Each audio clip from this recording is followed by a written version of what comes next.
Look at this visual transition. We begin with a bare courtyard in 7th century Medina, a space defined entirely by simple, uncodified devotion. But over the centuries, that same pursuit of unseen worship extrudes into this, an intricate, highly structured 18th century Ottoman tekke, a sprawling socio-political institution. To understand how a minimalist practice scaled into a global architecture, we have to isolate the historical baseline.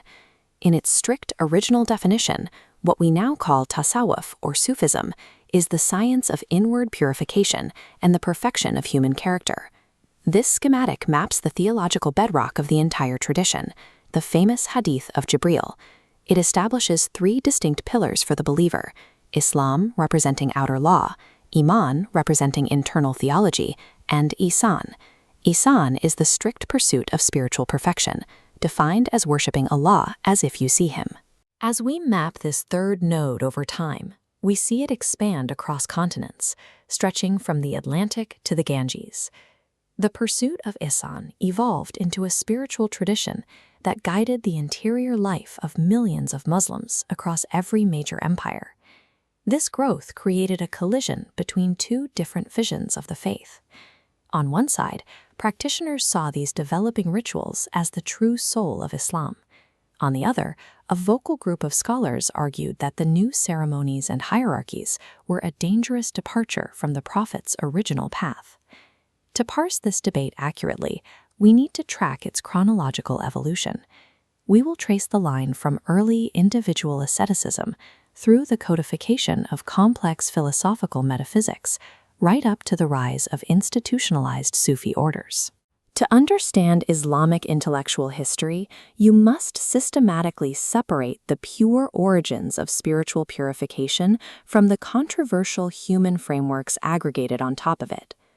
The term Sufi did not exist during the life of Prophet Muhammad. Early spiritual practice was simply the uncodified execution of his living example: extended night prayers, deep reliance on Allah, and a strict detachment from worldly status. The sociological environment shifted dramatically during the Umayyad and early Abbasid eras. Rapid imperial expansion generated an unprecedented influx of gold and silver.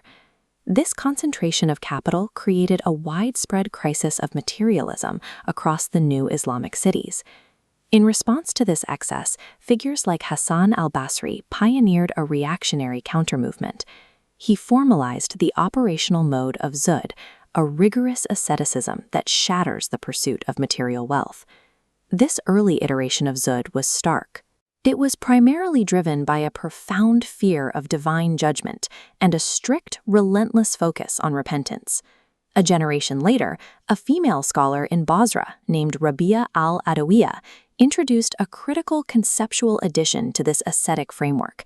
She shifted the operational driver of asceticism. Instead of fleeing the world strictly out of fear of fire or desire for paradise, she anchored the practice entirely in mahabba, an unconditional, consuming love for Allah.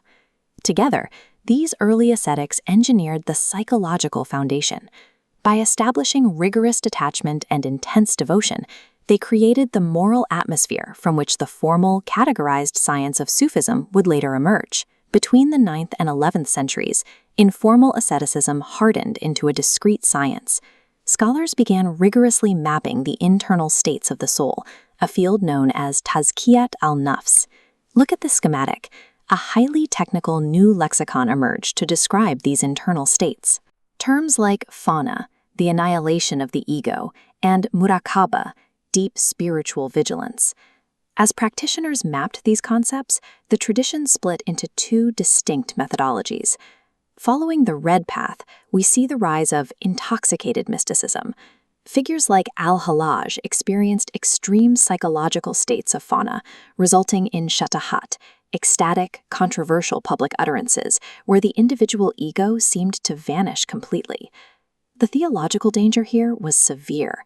By using ambiguous, highly esoteric language, these mystics appeared to erase the absolute impenetrable boundary between the creator and the creation. To counter this, figures like Junaid al-Baghdadi architected the sober path. he instituted a rigid framework of orthodox restraint to bring mysticism back under control. Junayd established a supreme rule for the discipline. Any internal spiritual experience or any claim to hidden knowledge must be strictly subordinated to the external, objective framework of Sharia. If the inner feeling contradicted the outer law, the feeling was rejected. This epistemological split, the friction between subjective inner experience and objective outer law, became the defining fault line for all future Islamic mysticism. By the 11th century, Imam al-Ghazali identified a severe crisis in Islamic scholarship. The religion had become dominated by a purely formal jurisprudence that lacked any inward sincerity. This manuscript is from his masterwork, the Ihya Ulun al-Din. Ghazali used this text as an architectural bridge, synthesizing the legalism of the jurists with the necessary spiritual psychology of the Sufis. He established a definitive formula that anchored Sunni orthodoxy for centuries. Exoteric law without inward sincerity is dead, and inward spiritual claims without outward law are heresy. But the equilibrium Ghazali established was soon disrupted by the theories of Muhyiddin ibn Arabi. He moved Sufism away from practical moral psychology and pushed it entirely into the realm of theoretical metaphysics. Ibn Arabi introduced Wahdat al-Wujud, often translated as the unity of being. As this diagram visualizes, it is a complex framework that uses symbolic language to describe reality, blurring the perceived boundaries between existence and the divine. This triggered intense polarization. Proponents revered Ibn Arabi as a pinnacle of Islamic philosophical thought. Opponents condemned his highly symbolic language as incompatible with pure, distinct monotheism. Ibn Arabi altered the historical stakes. He forced Orthodox scholars to treat certain branches of Sufism not simply as a set of behavioral disciplines, but as potentially rival theologies. Between the 12th and 14th centuries, Sufism underwent a significant shift in organization. Loose, informal circles of ascetic practice hardened into institutionalized, highly organized orders known as tariqas. As we map this expansion, we see foundational regional hubs establishing themselves: the Qadariyya in Baghdad, the Naqshbandiyya spreading through Central Asia, and the Chishtiya dominating South Asia. The internal mechanics of these orders were rigid. They utilized formalized initiation rites, heavily prescribed chanted litanies, and required absolute hierarchical allegiance from the disciple to the master or sheikh. These organized structures provided tangible socio-political utility. Operating on the frontiers of the empire, they served as primary drivers for literacy, vast charitable networks, and mass conversion. They also possessed real geopolitical power. During periods of invasion, Sufi orders frequently organized anti-colonial resistance. Emir Abdul Qadir, seen here, operated precisely in this dual capacity, as both a spiritual Sufi master and a military leader fighting the French occupation of Algeria. But alongside this scholarship and leadership, a parallel phenomenon emerged among the masses. The orders inadvertently fostered a sprawling, unregulated popular religion, centered heavily around the physical shrines and tombs of deceased saints. The tariqa system existed as a historical duality. These organizations were the vital nervous system of global Islamic civilization, yet simultaneously served as primary structural vectors for mass ritual deviation. As the institutions grew, so did the scholarly resistance. Reformist giants like Ibn al-Jawzi, Ibn Taymiyyah, and al-Shatibi subjected these organizations to rigorous legal stress tests. The first critique targeted innovation, or bid'ah. Look at this photograph of Mevlevi dervishes performing a synchronized ceremony. Reformers argued that these specific rituals, choreographed movements, and fixed litanies had no basis in the prophetic sunnah. The second critique addressed pure theology, or aqidah. Scholars issued severe condemnations of the practice of seeking intercession from the deceased at shrines and the philosophical dangers they saw in Wahdat al-Wujud. The third critique attacked epistemic authority. Reformers pointed out the inherent danger of unchecked hierarchical power within the tariqas, where the objective authority of revelation was frequently bypassed by a sheikh claiming access to subjective hidden knowledge.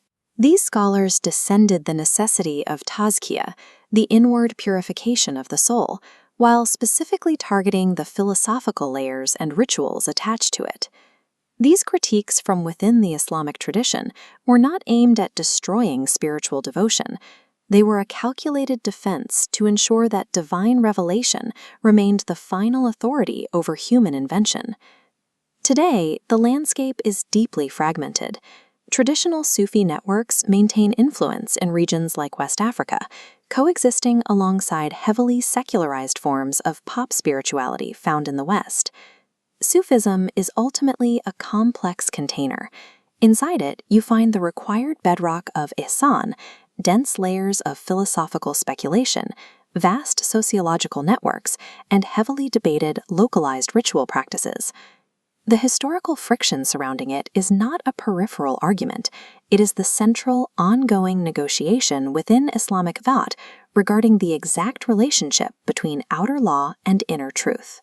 If you strip away centuries of imperial architecture, theoretical philosophy, and institutional hierarchies, you return to the exact point of origin, a minimalist pursuit of absolute sincerity in a 7th century courtyard.